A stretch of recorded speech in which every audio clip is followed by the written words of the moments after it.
Então, nós vamos abrir a nossa Bíblia e nós convidamos a todos para que possam, com as suas Bíblias, seguirem a leitura do Evangelho de Mateus.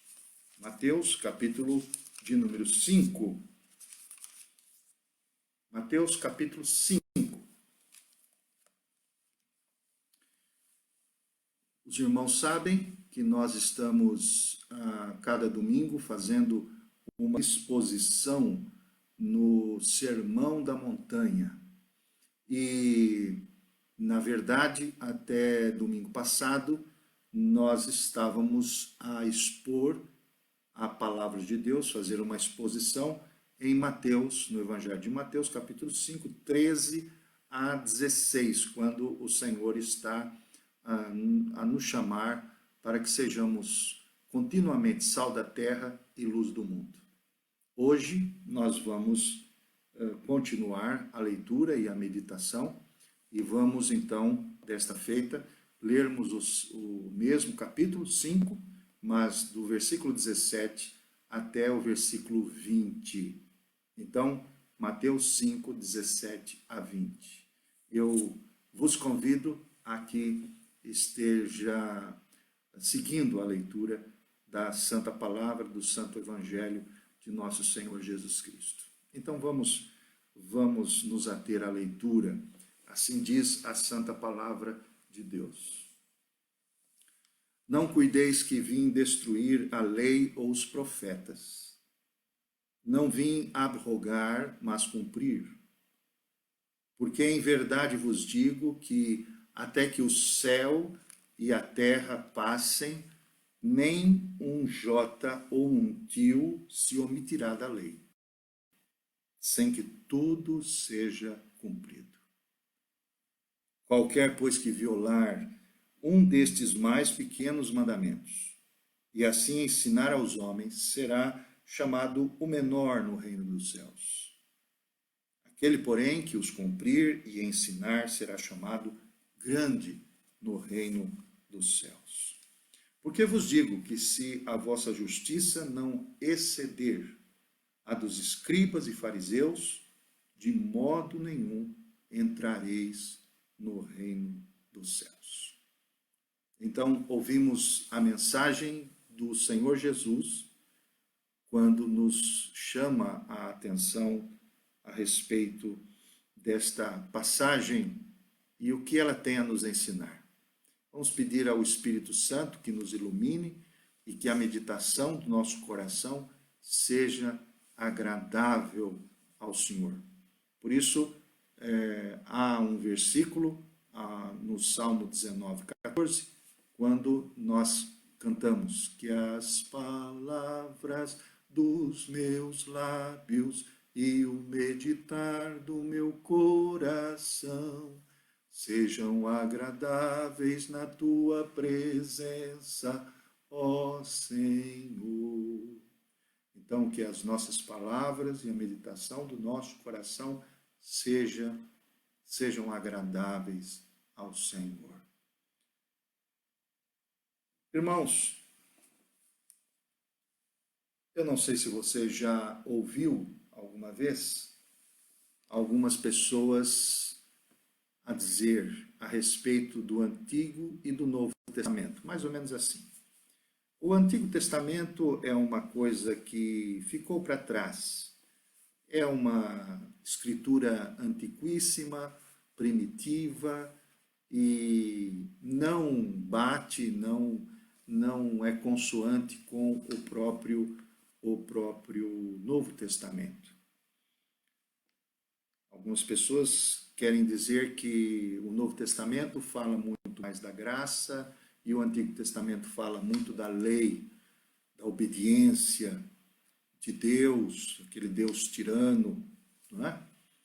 Outras pessoas, por exemplo, chegam a dizer, Deus é amor, o Antigo Testamento é lei, então vamos esquecer a lei. Deus é amor. Outras pessoas dizem, o Deus do Antigo Testamento era um Deus sanguinário. Não posso acreditar num Deus sanguinário. E até mesmo algumas pessoas dizem, Deus é amor e não é sofrimento, ele não quer pessoas morrendo, e o Antigo Testamento fala muito dessas coisas. Ora, essas frases, elas são frases muito populares, talvez na verdade, de muita gente que não compreende a exata função do Antigo Testamento e a exata função daquilo que nós chamamos de lei, de obediência e também das boas obras e também da graça de Deus.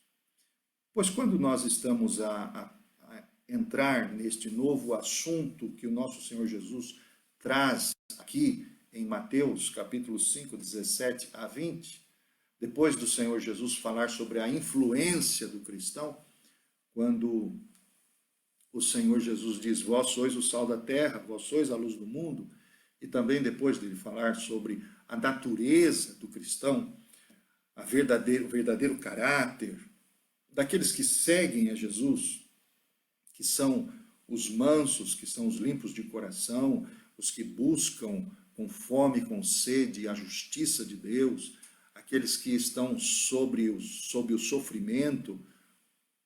Agora o Senhor Jesus, diante dos discípulos e também das multidões, então irrompe a dizer, não cuideis que vim destruir a lei. Não vim destruir, não vim abrogar, significa não vim jogar fora a lei, vim cumprir a lei. Vim cumprir a lei.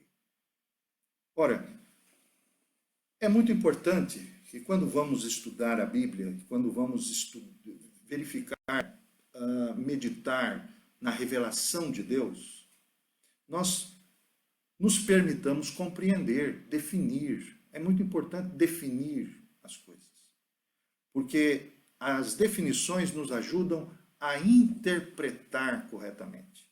Por isso que a questão de hoje, há muitos que interpretam livremente, há uma ideia muito equivocada de que se a Bíblia ela foi oferecida, está nas mãos de todas as pessoas, então nós podemos interpretá-la de qualquer maneira, ou no sentido de que eu posso interpretar a Bíblia diferentemente de alguém que pode interpretar de maneira diferente. Há múltiplas interpretações. Há muitos que falam isso, mas não é esta a orientação da interpretação bíblica.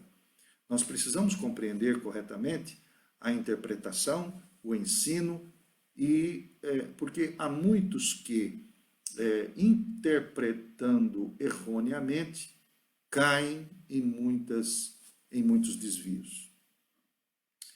Portanto, vamos definir algumas coisas, principalmente com respeito à lei, com respeito ao Antigo Testamento e com respeito à ação de nosso Senhor Jesus a partir deste texto, desse ensino de nosso Senhor. Primeiro, quando olhamos o Antigo Testamento, nós verificamos que a lei ela só vai aparecer a partir de Moisés. Então, nós teremos um precioso tempo entre Gênesis, até o final do Gênesis, né? Até o seu final, onde nós vamos encontrar a criação, os patriarcas, Abraão, Isaac, Jacó, os filhos de Jacó, a grande história de José. Então, durante todo esse tempo, a lei ela não aparece de maneira formal.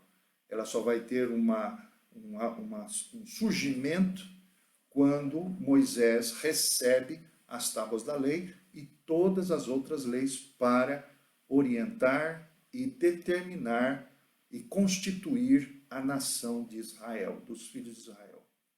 E nós sabemos que, a partir de então, nós vamos encontrar alguns objetivos. A lei que é dada por Moisés e que vai formar um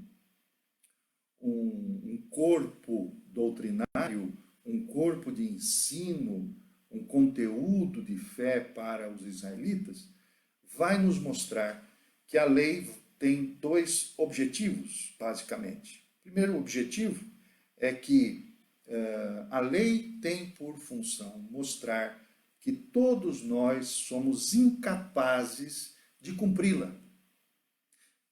É verdade, todos nós somos capazes de cumprir a lei. Nós não temos, mesmo que queiramos, não temos a capacidade divina e nem humana para cumprir a lei de Deus.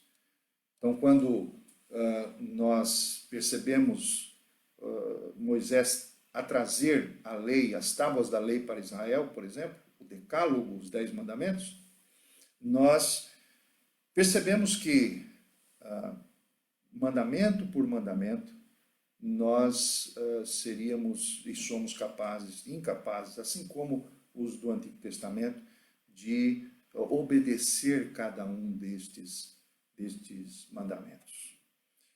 Tanto que, se você abrir a sua Bíblia, na carta de Paulo aos Romanos, logo depois que temos o livro de Atos dos Apóstolos, aparece-nos então a carta de Paulo aos Romanos. E Romanos, no capítulo de número 3, no versículo de número 19, o Senhor vai nos mostrar, através da pena do apóstolo Paulo, vai nos mostrar qual a funcionalidade da lei do Antigo Testamento. Perceba aí, o texto diz assim, Romanos 3, 19 e 20. Ora, diz o apóstolo Paulo, nós sabemos que tudo o que a lei diz, aos que estão debaixo da lei, o diz, para que toda a boca esteja fechada e todo o mundo seja condenável diante de Deus. No versículo 20 ele diz, por isso nenhuma carne será justificada diante dele pelas obras da lei, porque pela lei vem o pleno conhecimento do pecado. Então, a Bíblia nos dá duas funcionalidades. Primeiro, mostrar que nenhum de nós é melhor que o outro. Ninguém está acima de ninguém. Pode ser o maior religioso deste mundo, desta humanidade, o homem mais piedoso, a mulher mais piedosa, a pessoa mais consagrada. Não existe nenhuma pessoa que não tenha pecado. Porque esta é a realidade. Todos estão debaixo da mesma situação. É como se nós estivéssemos a nos lembrar dessa situação que nos acomete. Nós todos estamos em nossas casas, porque estamos a nos proteger deste vírus, mas todos nós podemos incorrer em receber esse vírus. Na verdade, nenhum é diferente, nenhum ser humano é diferente. E a lei vai nos dizer isso, que o objetivo é manter-nos de boca fechada. Não temos ninguém que possa abrir a boca e dizer diante de Deus, eu sou diferente dos meus irmãos ou de toda esta gente. Segunda função da lei é nos trazer a consciência do erro, é nos trazer a consciência da própria situação de pecado que nós estamos a viver. Por isso que o texto no versículo 20 de Romanos 3 nos diz, por isso nenhuma carne será justificada pelas obras da lei, porque a lei vem mostrar-nos o pleno conhecimento do nosso pecado. Por isso, quando a lei diz não adulterarás, por exemplo, ou não matarás, ela está a nos mostrar que todos nós podemos cometer esse tipo de coisa. Ela vem fazer com que as nossas faltas, elas batam, não é, diante de nós. nós tenhamos que enfrentar isso. Ora, então a lei, ela nos dá essa informação. Isso é importante definir para nós, porque por vezes nós podemos usar a lei de maneira errada. Pensar que todos nós podemos aqui e acolá sermos bons cumpridores da lei. Mas a lei nos diz que se você cumpre, por exemplo, 9 mandamentos, mas questiona-se, erra em um mandamento, você passa a ser alguém que quebra todos os outros atrás de você, todos os outros mandamentos. Bem, então essa é uma grande e importante lição para nós. O Senhor Jesus, ele vai dizer para nós então, eu não vim destruir a lei, eu não vim jogar fora a lei, eu vim cumpri-la. E aqui então há uma segunda importante definição que nós queremos deixar. Há 2 lições que devemos aprender aqui nesse aspecto. Primeiro, com respeito ao que nós chamamos de pacto das obras. Ora, nós que somos herdeiros da Reforma Protestante, por exemplo, nós somos uma igreja, ou temos uma confissão pactual. Quer dizer, nós cremos que Deus, na sua mensagem, na sua revelação, deixou para nós uma série de pactos. Ele realizou uma série de pactos. É verdade, por exemplo, que quando nós falamos da aliança, do concerto, o pacto das obras, nós estamos a nos lembrar, por exemplo, do pacto que ele faz com Adão, com Eva e com toda a sua geração, com todos os seus descendentes. Na verdade, o Senhor, ele inicia então um pacto das obras, um pacto de obediência, e chama o homem a cumprir por fidelidade e por amor, não por obediência mecânica, fria, e o homem toma a dianteira de não cumprir esse pacto.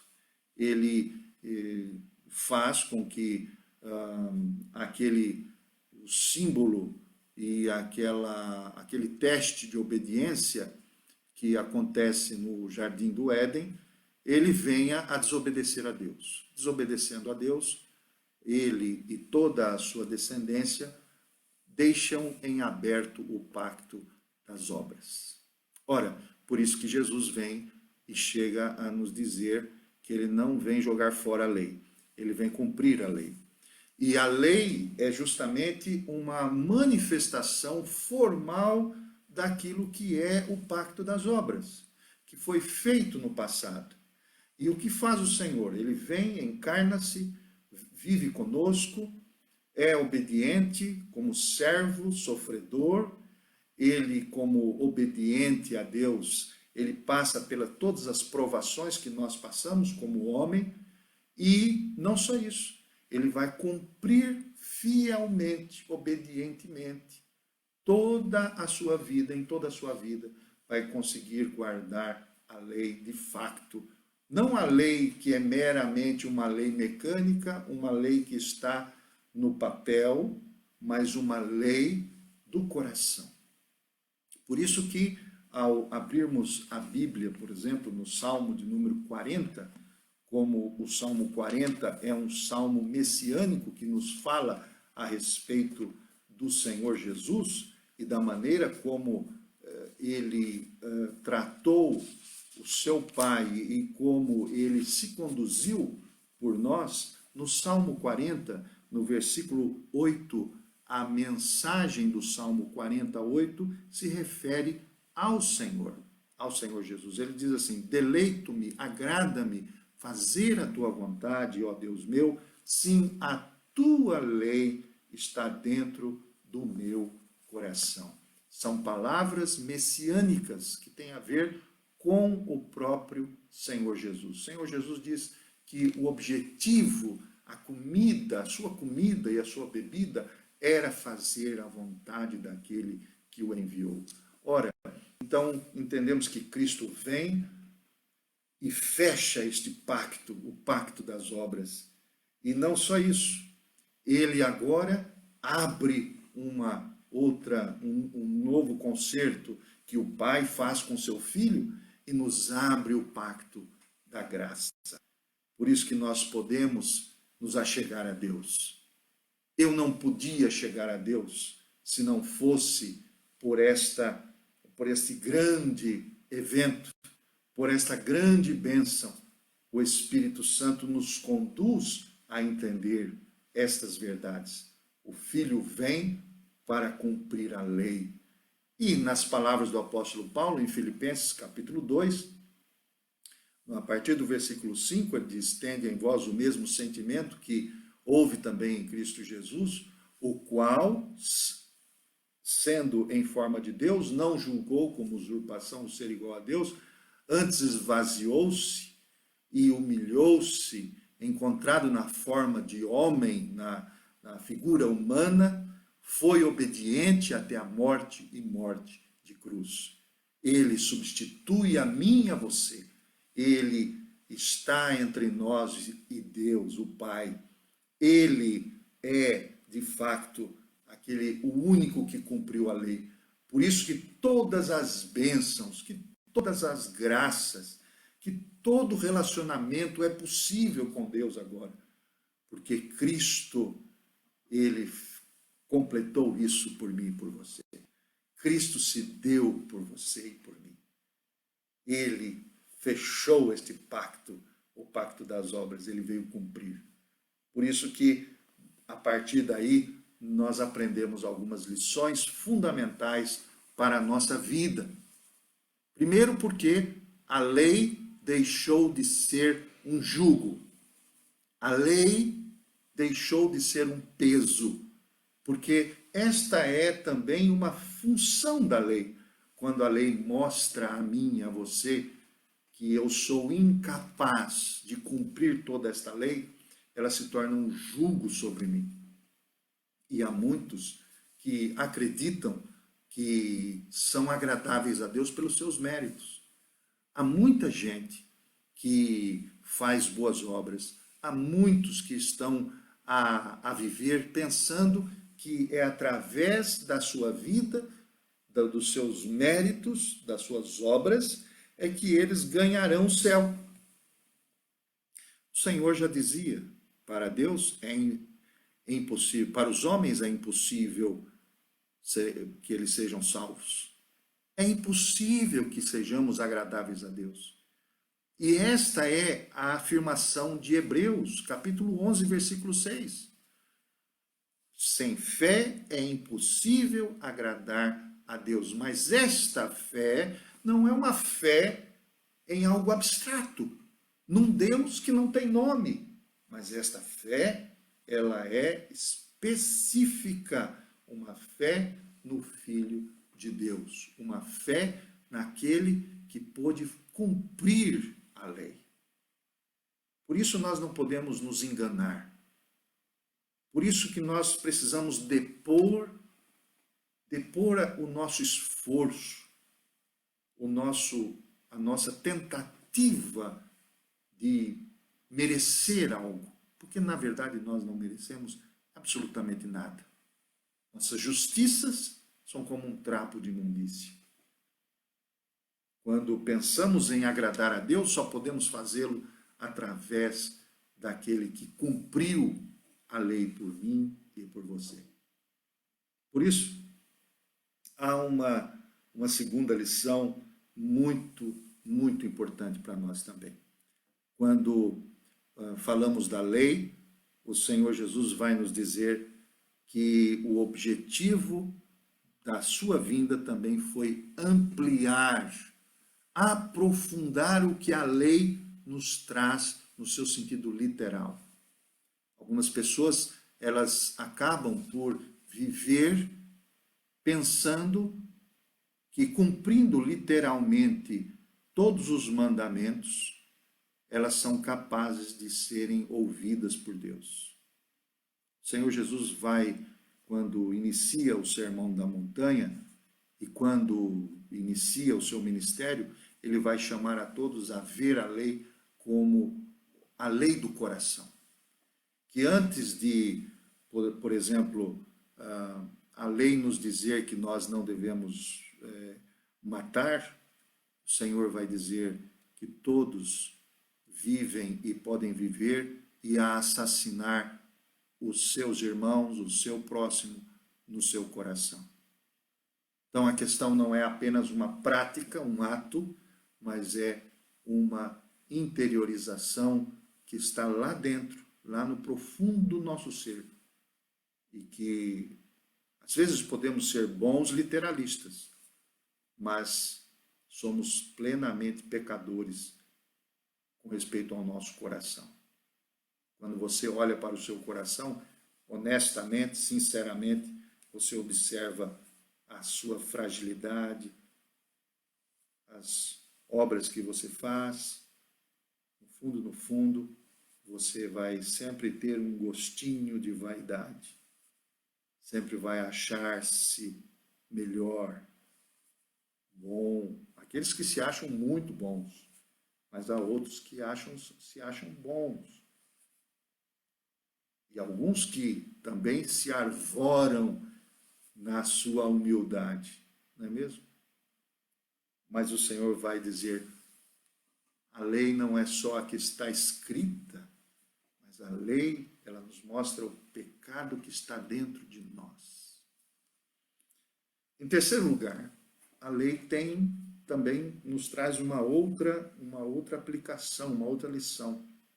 É que a lei, ela nos foi dada também depois de Cristo, em Cristo, para que ela nos sirva de balizamento, para que ela nos conduza na disciplina. Ora, depois de agradarmos ao Senhor, sermos agradáveis ao Senhor, através de nosso Senhor Jesus Cristo, agora a lei tem uma finalidade de nos disciplinar.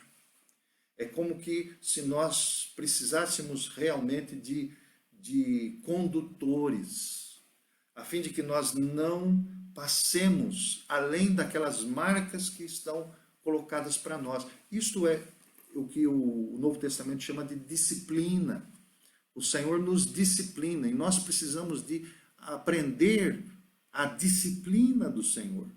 E a disciplina do Senhor, ela nos serve. A palavra de Deus, então, que agora é a lei do cristão, a palavra de Deus existe para nos disciplinar e nos colocar diante de sermos discípulos que se santificam a todo momento através da sua palavra. Por isso que o Salmo 119, versículo 105, nos diz, lâmpada para os meus pés é a tua palavra e luz para os meus caminhos.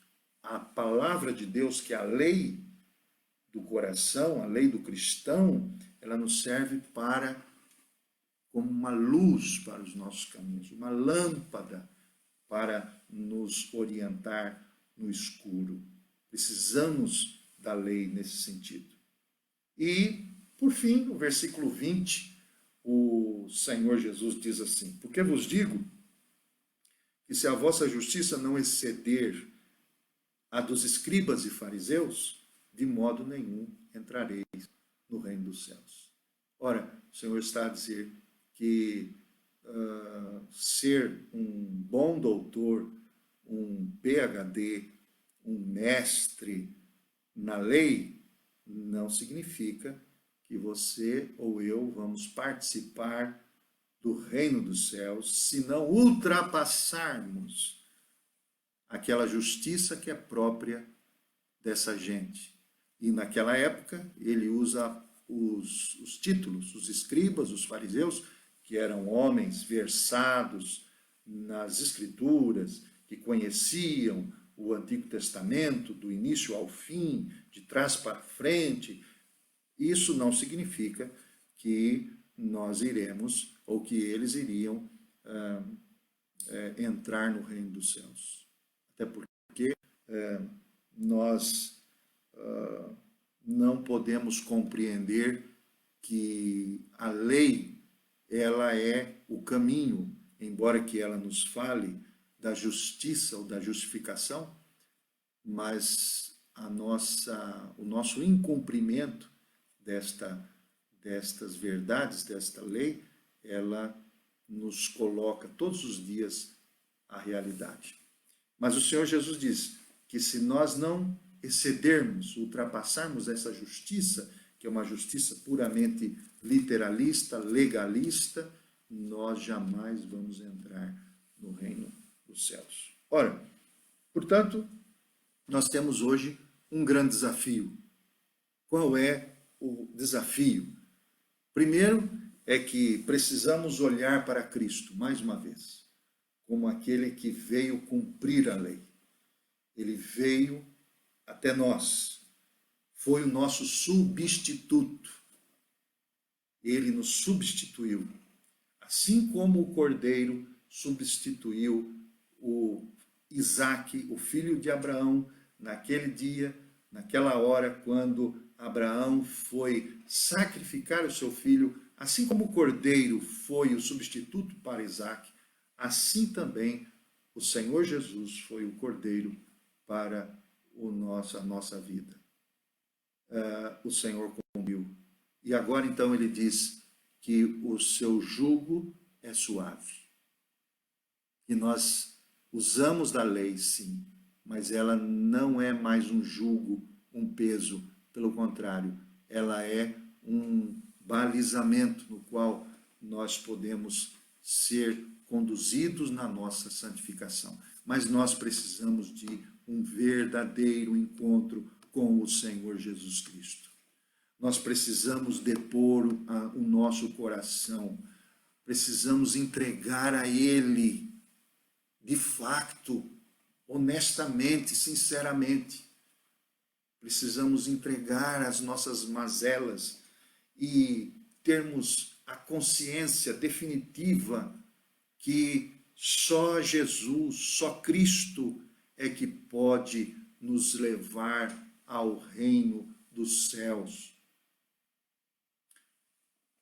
Por isso não existem campeões, não existem pessoas melhores, não existem mais ungidos e menos ungidos, não existem pessoas que sejam conquistadores da fé, porque todos nós ficamos neste assunto que o Senhor Jesus nos expõe. O que deve ser levado em consideração e a marca da nossa vida é a graça.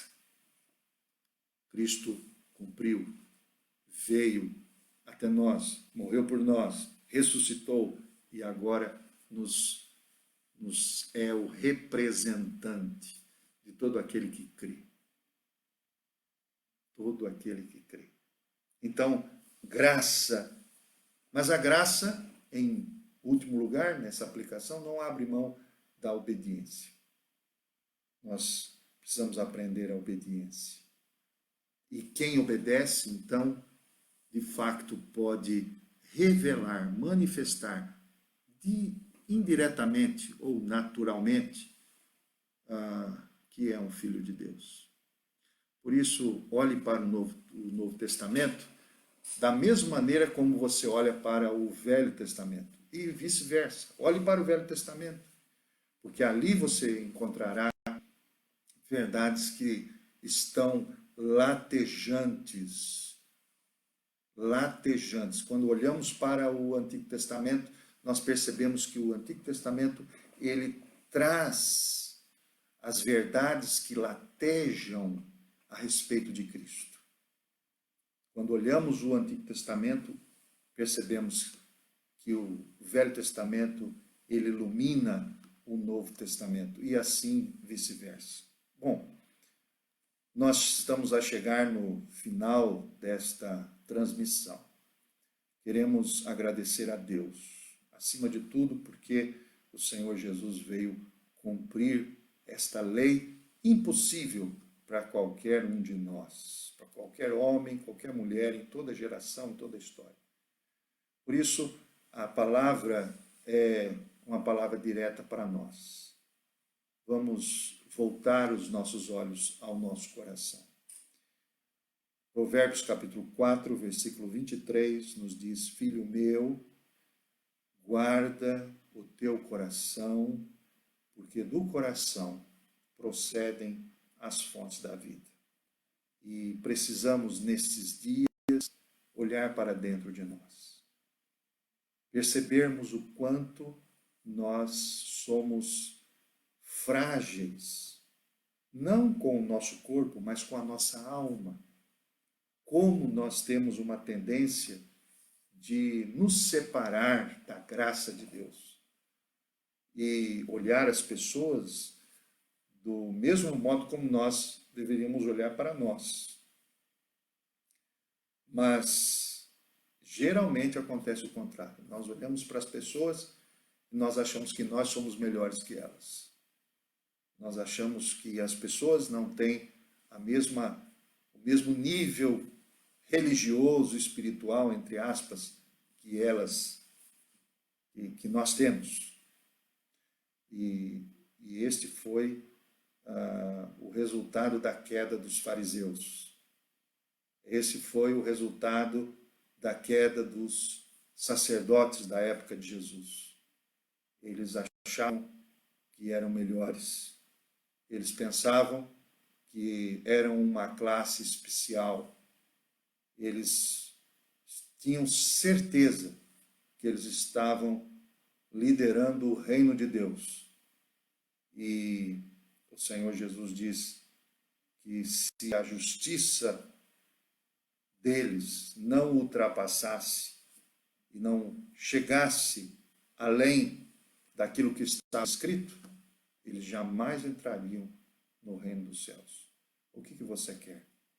Hoje, você quer entrar no reino dos céus? Então, eis o grande desafio para a sua vida e para a minha vida. Vamos ouvir mais a palavra de Deus. Vamos buscar mais a palavra de Deus. Mas vamos praticá-la. Vamos pedir, Senhor, com a tua ajuda eu quero praticá-la. Mas antes, vamos interiorizar.